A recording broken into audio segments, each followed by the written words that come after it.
भोजपुरिया। आप सुन रहे हैं अमित पटेल की आवाज में। बीच बाजारे में ठोकर लड़ा के हमरा के अपन दीवाना बना के,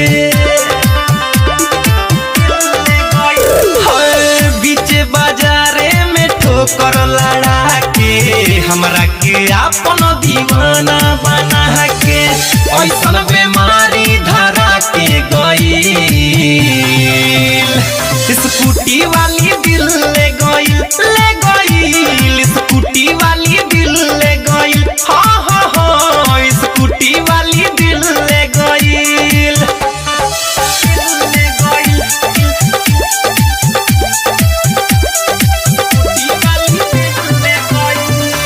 डीजे विकास रीगा सीतामढ़ी।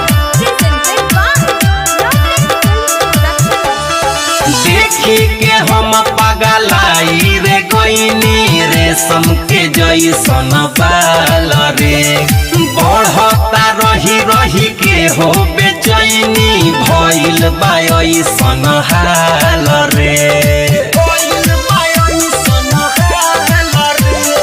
देखी के हम पगलाई रे गईनी रेशम के जैसन बाल रे, बढ़ता रही रही के हो बेचैनी भइल बा ऐसन हाल रे।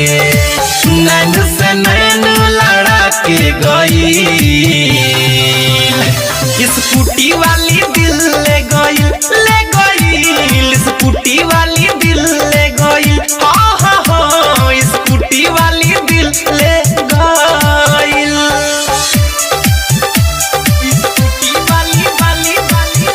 म्यूजिक बाय विदेश भोजपुरिया। आप सुन रहे हैं अमित पटेल की आवाज में। ठोकर लड़ा के धीरे से यारवा का कहीं जब मुस्काइल रे, खोली के हमारा दिल के केवाड़ी भीतर ले जाके समाइल रे। ठोकर लड़ा के धीरे से यारवा का कहीं जब मुस्काइल रे, खोली के हमारा दिल के केवाड़ी भीतर ले जाके समाइल रे।